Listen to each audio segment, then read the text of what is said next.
How did you actually end up where you are? Why did you even start a show? In the very rural parts of Jamaica, St. Mary, Highgate.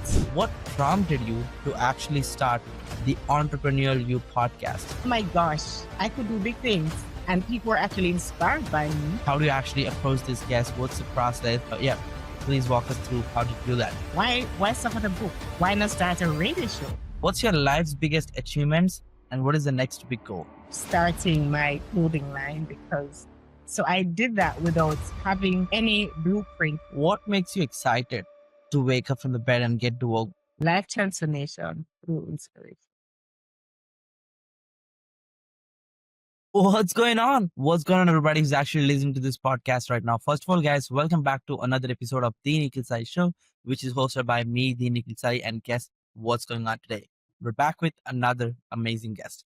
I mean, this is going to be a very, very interesting podcast if you're somebody who are willing to learn podcasting or create your own TV show in the future. And today we have a prolific entrepreneur, dynamic author, and international speaker who is also the host of the Entrepreneurial You podcast and TV show. And she has actually interviewed global leaders like Richard Branson, Seth Godin, and founding initiatives that empower and inspire many more hundreds of thousands of people. Let's discover by talking to her on how she has built one of the best networks and fastly growing podcast on the internet. Let's not waste any time and actually let's welcome Heneka Wakis Porter. Hey, Heneka. Hey, Nick. Thank you so much for having me on the show. I am really, really excited to be here, and a wonderful, wonderful hello to your amazing audience. Appreciate that. We are stoked to having you. Thank you so much for jumping on time. Now, Heneka, we will definitely get into all the juicy entrepreneurial questions.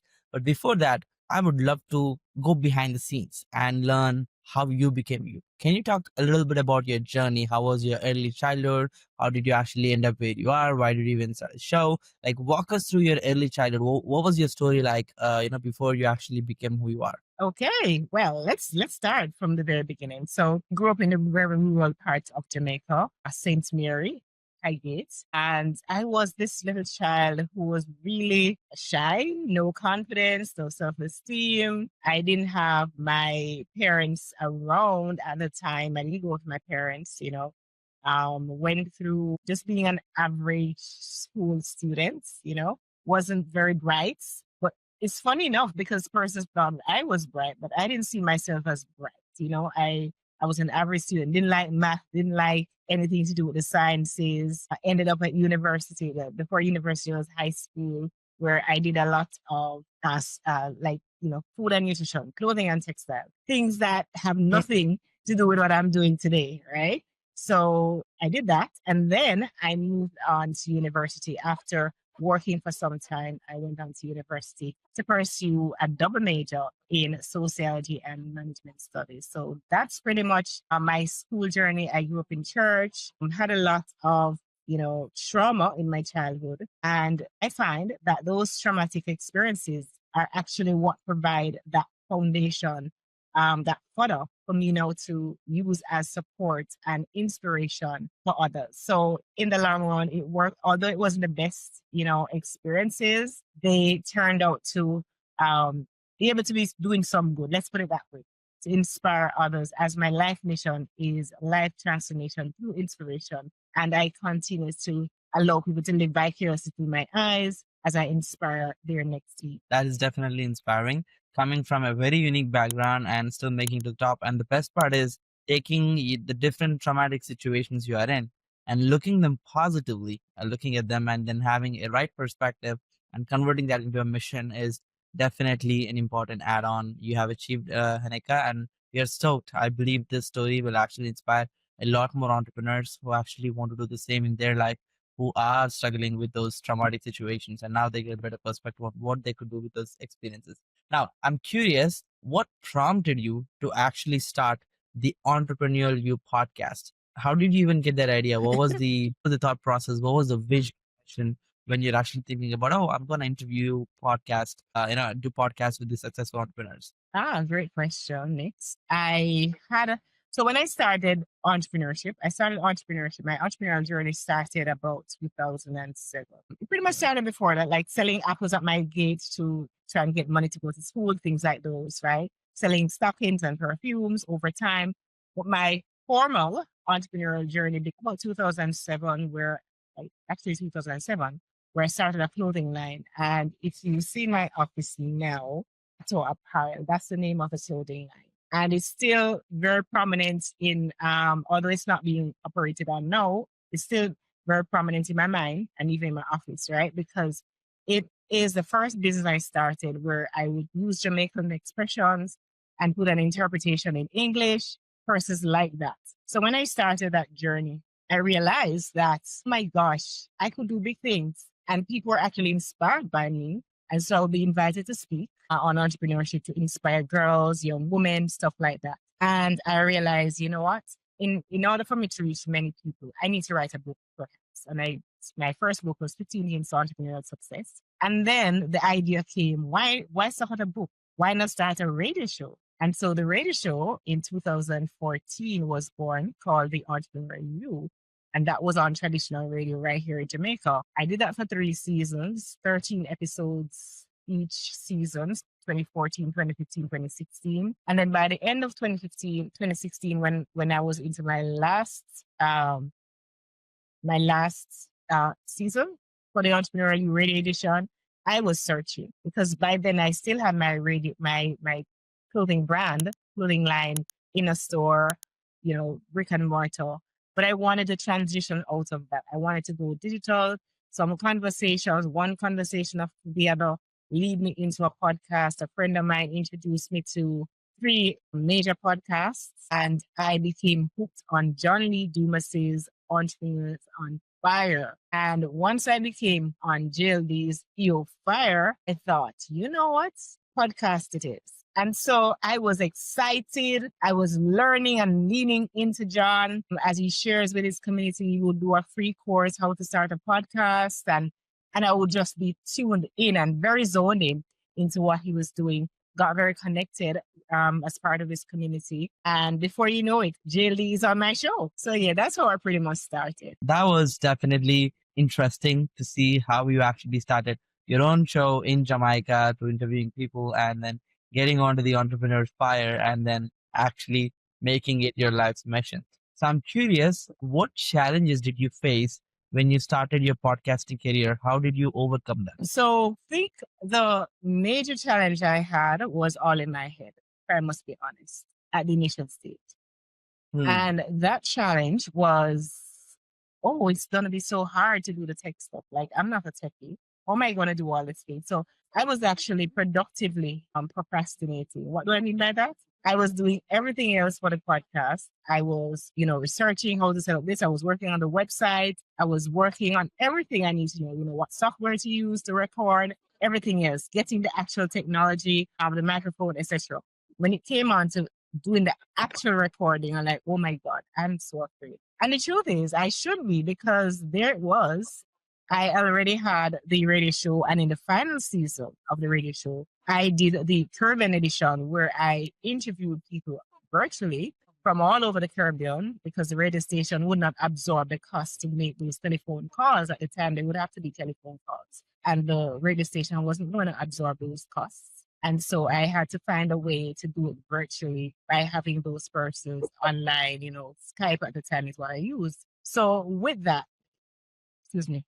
I just thought, like, oh my gosh, it's going to be so hard to do the actual thing. Like when I'm doing it myself, because what would happen is that I would do the recording for the radio show, the Caribbean edition, and I would send it to the radio station and they would do the edits and everything. When I was doing the podcast, I'm thinking, oh my gosh, I'm going to have to learn how to edit. I'm going to have to learn how to do this. And I was so daunted by it. Until I started, I actually decided, you know what, you've got to start. You've got to hit record, girl. You've got to hit record. And I actually started. And in starting, I realized, oh my gosh, but it's pretty much very, very simple, because I used Audacity and there's a tutorial for every question that I could perceive and conceive. There was Audacity right there online with a tutorial. I'm like, okay. Like even when I didn't know the term to use, I would just put in a random search and I would get the response. I'm like, but this is easier than I thought. Why was I just procrastinating all along? So that was the biggest challenge I faced immediately. And then it's always the biggest challenge. I don't know if it's a challenge, it's just a reality of what podcasting is about. And it's just being consistent because I have consistently put out a show since 2017. Because one of the biggest pet peeves I have now being a podcast coach, consultant, producer, all of these things, one of the biggest things that I detest is what we call pod fade. So people are so excited about starting your podcast. They launch and upload their first 3 episodes, and that's it. You never hear from them again, right? And so that happens because a lot of persons underestimate the time it takes to actually get a podcast episode on the ground, especially if you're an indie podcaster, you are just doing this thing alone. It takes a lot of effort, right? You have to And leading up to the guest, you have to get the guests, you have to research the guests, you have to do the content planning, script it. I mean, right now, thank God for AI, it makes it a lot less cumbersome, right? But you still have that's to put some work into it. Right? You have to know once you've confirmed the guests, you have to schedule that, do that interview. You edit, you do your show notes, you do your blog posts, you do your social media, you do your audiogram, you do all of these things, you pull codes, whatever it is, right? So it does take a lot of work and effort, and many people are not ready for that. And I think that's one of the biggest challenges. But I was always somebody who I've always said to persons, you can out-determine me, you can outskill me, but you can out-determine me. Yeah, that is beautiful. I mean, what's so interesting is how you have actually did not let that incapability in you let take over your personality overall, and facing that fear, still doing it with fear, and then figuring out is probably one of the things which I really enjoyed hearing from your journey. And I believe that's what it takes. I've heard the stat that beyond 20 podcasts, if you upload more than 21 podcasts, you are in the top 1% of the podcast on the internet. That's like many people start, but they don't do it consistently. And like you said, you see, like from 2017, you're doing it over and over and over again, regardless of situations you're going through, which is very, very inspiring. So that's really, really helpful, Haneka. Now, I'm curious, starting a podcast is probably one of the most leveraged activities most business owners do. But the thing you have done differently is getting prolific guests. Like I'm talking about Richard Branson, I'm talking about Seth Godin. So walk us through what's this strategy, or how do you get these gigantic entrepreneurs or business owners or highly successful, influential people who are authors, who are New York bestsellers author, like how do you get them to come up on a podcast? What's the trick? What's the strategy? This would really help. I hope you show behind the curtains, like so people can understand, like it's not magic science, but I would love to know in your own words, how do you actually approach this guest? What's the process? And yeah, please walk us through how to do that. That's one of the most asked questions of me when I get in a space. And I like to Hmm, answer this question. And I like to hmm, say to people, it's much easier than you think it is, right? Way easier than you think it is. So hmm, number one, and before I even go into that, there's been different strategy for different guests that I am approaching, right? So take for example, John Lee Dumas, which is the creme de la creme of all podcasters. He has one of the biggest podcasts globally, which is Entrepreneurs on Fire. hmm, How I reached out to John Lee Dumas was first of all, I didn't even know I was going to reach out to him. I didn't want anything of him. I didn't connect with him because I want anything. I was simply being a part of his community, an engaged member of this community. And I remember I was listening to one of his episodes and he said something to the effect. By this time now, I was ready to start a podcast. And he said something because I was listening to his free course. And he said hmm, something to the effect of, if you send me a screenshot with your rate on 5-star rate and review something of my podcast, I will do your audio bumper. Well, say less. I did it. Screenshot, send it to him by email, and he did my audio bumper. That was the first interaction. And I continue to hmm, show up in his community. I bought he has a couple of books. This is the first one I used, the Master Journal. And I would go hmm, on the beach because I'm easily distracted. So I knew that. And I had to really focus when I was doing the podcast launch. So I used hmm, his Master Journal to help me. And I would go on the beach, very busy working from the beach and taking picture and selfie with this thing and tagging him in it, right? So I'm really showing up where he's at. And then I also got his freedom journey. So that's just a part of the story. So by the time I was ready for an ask, he knew who I was. I was really, really engaged. I might have engaged him 20 times before I reached out to him to ask him for anything, right? Mm. So and I think it's Gary Vee who says, jab, jab, something, whatever he says to that effect. But Jab, essentially right. saying, yes, yes, right. So essentially, give before you ask, give before you take, right? So that's what I did. And so having JLE as my first guest, I was able to leverage to get other guests to say, Easy. hey, this is what I'm doing in Jamaica. This is what I've been doing. And I'm an entrepreneur, da, da, da, da, and I give my track record. I didn't have track record in podcasting, but I had a track record in entrepreneurship. I had a track record, in just doing other stuff. So I would share that as I reach out to others, in addition to, hey, JLD's on my show, join JLD and be a part of the entrepreneurial youth community. So that works. In the case of Richard Branson, it was just leveraging my community because I'm a part of the Branson Center of Entrepreneurship Caribbean. And with that, the Branson Center was being relaunched from moving from the Montego Bay office to Kingston. And so when Richard was coming to Kingston and I was going to attend the launch, I reached out to the organizer. I'm like, hey, I'm starting this new podcast. You know what it's about? I want to interview Richard. Right. And it was such a great interview. I mean, I have the most amazing pictures because Richard came into the room. My hair stood up because I had braids and they were colorful. And he was like, he kind of took them, put it over his head as though he was wearing dreadlocks. And that picture just went around. Right. So there was that.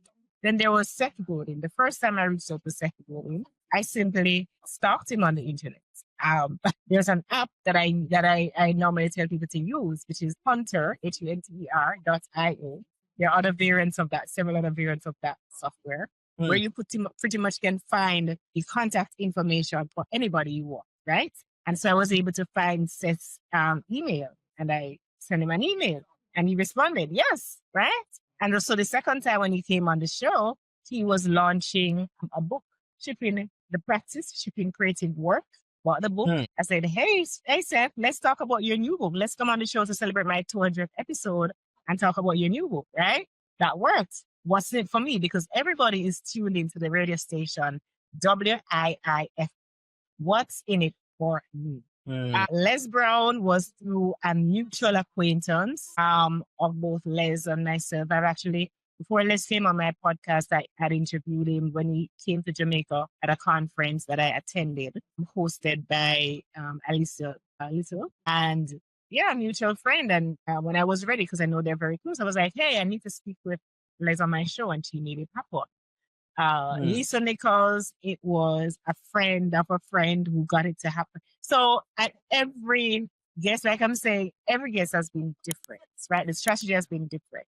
But for each of them, I realized that I had to show, nonetheless, what's in it for them, because I could be a friend of the queen, whatever, or the king. If it is, there's no value for them, it doesn't matter.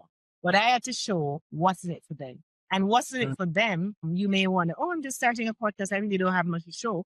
But can you show a track record of you accomplishing something great, of you doing something, wonderful in the past? And how can you, share that and let them want to be a part of that? And also, which is now in turn adding value to them. So don't just tell them, show them. Love that. Yeah, that's beautiful, Haneka. And I think that's so true. Like, it's so easy to, kind of stay relevant with the guests you're trying to get and build that trust. And then, like you said, jab, jab, jab, and get the first guest, leverage the first guest name to get all the other amazing guests. And it's like a ladder, you could always go up and up and up and up, like, who knows, you would be, interviewing many more futuristic entrepreneurs very soon because you already have built the portfolio you have actually built. And, yeah, it totally makes sense. And yeah, you're right. Like, what's in it for me? And I believe if I can add something to what you said, it also kind of, some people, like at least the biggest guests I've had, they don't really care about like the little podcast marketing, the little exposure. They kind of care about the mission of the podcast. So, for some people, it's about what is the podcast about? Like, if I share like, hey, my podcast is all about sharing the journeys, who wouldn't usually make it, but they made it to a different level. So we could prove the fact that anybody can make it. That mission statement would align with few guests as well. And they would be like, like, I'm open to inspiring few more likes, and in that kind of works as well. So, pretty helpful suggestions from your side. Thank you so much.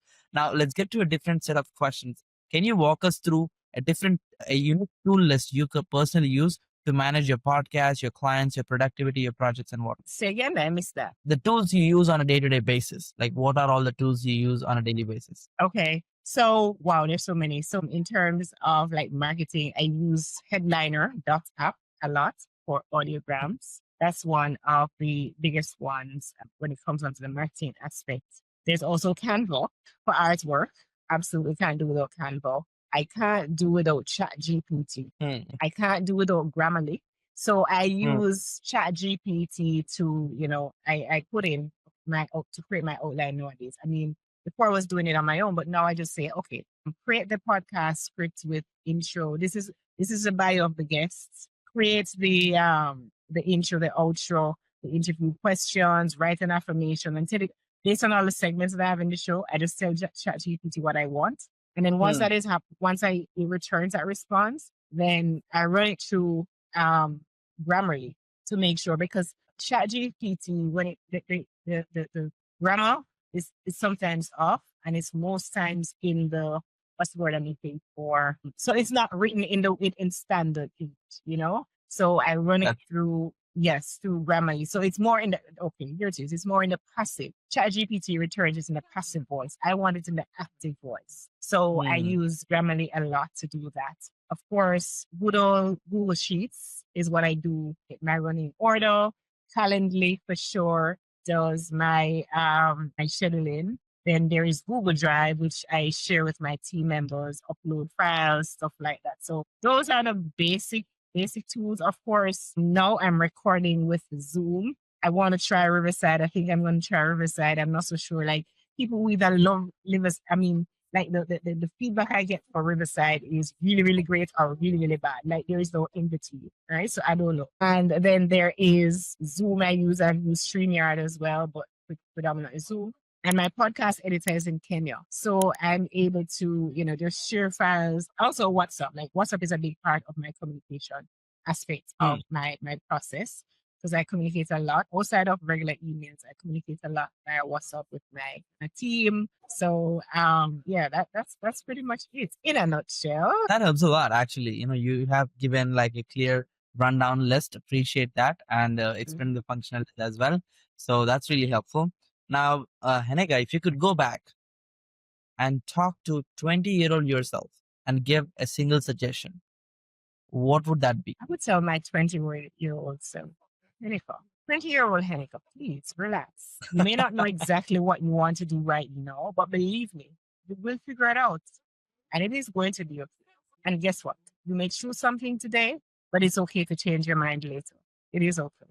So relax. Love that. And can you walk us through a typical day, Heneka? How does your day-to-day looks like from the time you actually wake up to the time you actually sleep? Okay, interesting. Are we ready for this? Yeah, let's do it. All right, so my day, and it varies depending on the season. So now that school is on summer break, where my two nieces that I'm overseeing are no longer at school, they're at home. So I kind of wake up a little early, a little later, but usually it's like from 4:30. So I am a big old school girl, right? I love my writing, my actual writing. This is my thing. And from 4:30, so 4:30 to 5:30, I'm doing my meditation, praying my affirmations. And from 6:30 to 5:30 to 6:30, I'm doing, depending on what the task is for the day, I'm doing something for that task. So it could be that I am preparing email newsletters in that hour. And then now it's time, after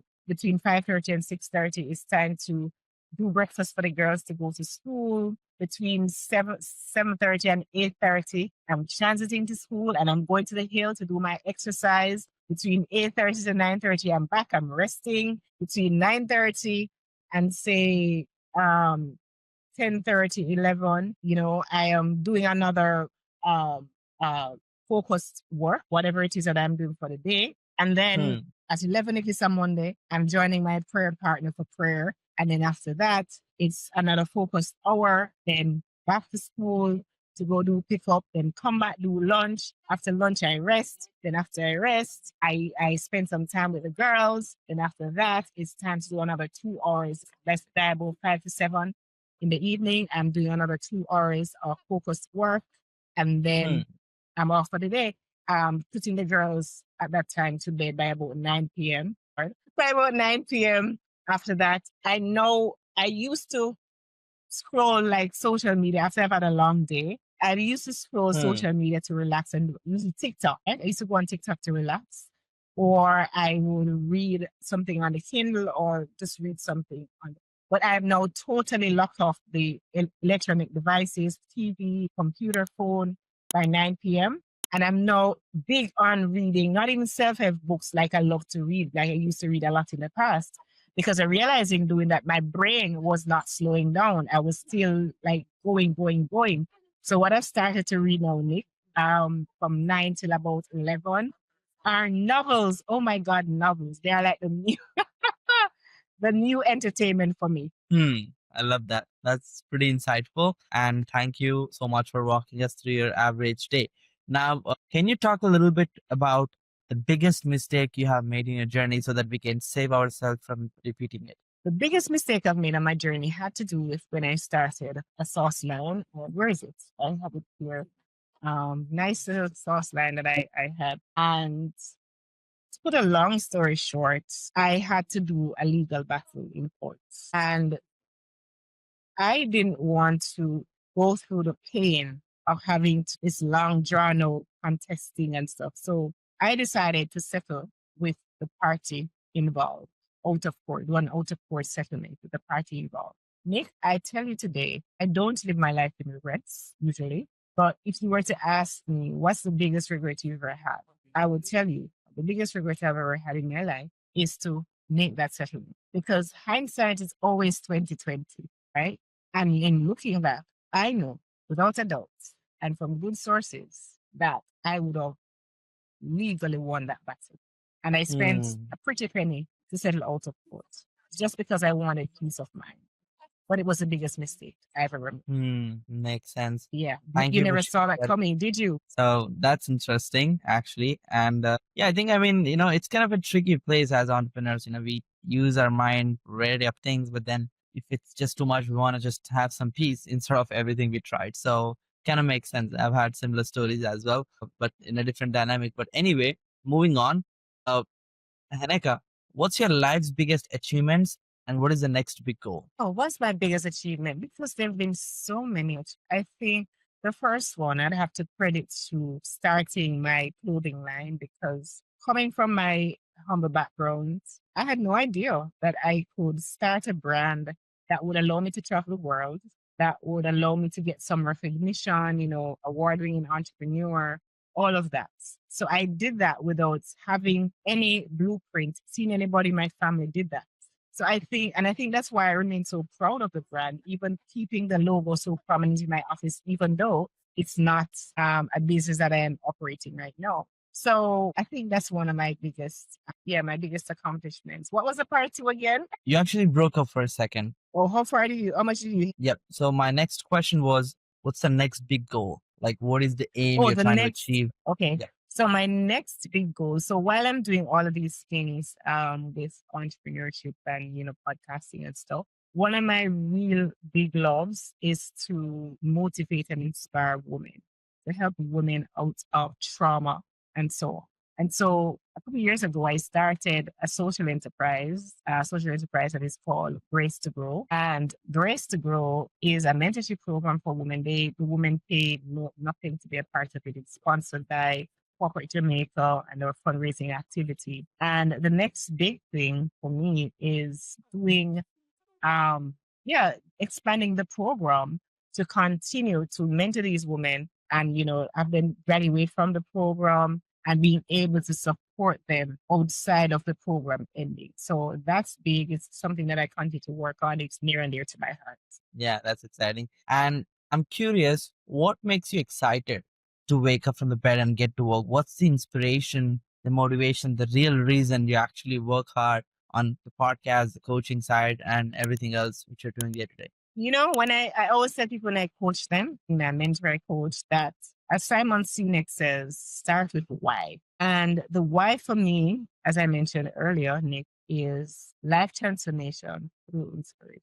When I know that what the next thing I'm doing is about inspiring others, it's something bigger than me. right? When I know that and I'm living for that. Sometimes I'm Hmm. tired. I get tired. But I know that I must inspire. But I also know that I have two young nieces that I'm taking care of, and I must give them the best experiences, right? So I have to take care of my family, and I have to inspire those with whom I come in contact. So those two things for me are really big and inspire me to get up daily, even when I'm tired. Awesome, awesome, Hanika. Now, if somebody's listening to this podcast so far and they might need some help, how can they get in touch? What's the best way for them to connect with you and get your help? Oh, I'm glad you asked. So I'm available across social media platforms, but specifically to my home, henikawatkisporter.com. And if you go there now and sign up, the website is going to be re-released in a couple of days. So you'll be able to, there's a coming soon right now. So you'll be able to sign up for a free ebook on how to interview like a pro, right? So you can reach out to me there. You can send me a WhatsApp 876-849-2571 or email hennifer@henniferwhatthis.com. And earlier, Nick, we talked about a podcast and how it takes so much effort. You may be listening to this show and you may be thinking to yourself, you don't want to start a podcast, but I can't bother with the work. That's where I come in because I'm also a podcast producer. All you have to do is show up and do the interview, and I produce the show for you. So reach out to me for that. Reach out to me if you want me to coach you on how to podcast, if you want to get the podcast for a book, if you want to buy my course, all of those things, right? It's all about podcasting for me. And I'm so, so happy that I got to share my experience, that I got to share with you and your listeners. Nick. Hmm. Appreciate that. And I hope the people who are actually listening so far would be interested to getting some of your help to make their podcasting journey more easy. And that was really one of a podcast. Aneka, thank you so much for sharing some amazing insights about how to actually do podcasting, how to actually connect with amazing entrepreneurs, and the best way to convert the mindset overall to be a achiever in life overall. And thank you so much for the amazing opportunity. We are looking forward for our audience to getting some more help. Now, any last words before we conclude the whole show for today? Okay, so here's the thing. Whether you believe you can or cannot, you are correct. And so if you think whatever it is that whatever goal you have, if you're thinking to yourself, I can't do this, you're right. And if you also think that you can do it, you're also right. So which it is that you're going to think? What are you going to hold the image? What image are you going to hold? Are you going to hold the image of seeing you at the finish line, realizing your goal, achieving your dreams? If that's what you want to do, if that's what you desire to do, by all means, do it. Hold that image of your success, hold that image of seeing you accomplishing the things that you've always wanted to do. And every single day, get up and work towards it. Movement brings momentum. Darren Hardy talks about the compound effects. The Atomic Habits by James Clear is another big book that I expect. I would not expect, but I recommend that we all read because that reminds us that it's the little things that we do daily. It's not getting up today and doing something big and then tomorrow you never do anything again. It's the little things that we do daily. So hold that image and work towards it. Makes very much sense. And those were one of the most wise words I've heard. And thank you so much for reminding us about the reality of your perception, which actually will turn into your reality again. And Hanika, appreciate you jumping on. And we are stoked to publish this podcast. And guys, hope you enjoyed the podcast episode and got a clear action plan on how you could actually, regardless of the situations you're coming from, build a podcast, get amazing guests, and actually spread your message by connecting with amazing entrepreneurs while creating a positive impact in the world. And this is me, the Nikhil Sai, with Aneka Wakis for today. And I'll be back with another amazing guest. If you like this episode, please, please, please share this with your friends. And this information which you learn about how to build a podcast is not valuable if you do not execute. So sit down, make 5 things you should be doing today to start your first podcast or continue your next guest or whatever that is, and make a clear list. Type down the top 5 guests you would like to invite and go to Hunter.io or whatever the way you could actually get them, to see your message and get them on your podcast. I would challenge you to do at least 5 podcast episodes if you already have a podcast, or if you never have done one, start, because podcast is probably one of the most leveraged activities as a business owner you could do. With that being said, Heneka, appreciate you jumping on and thank you so much. Namaste for today. Bye bye. Thank you. Namaste. Thank you, Nick. All the best. Bye bye.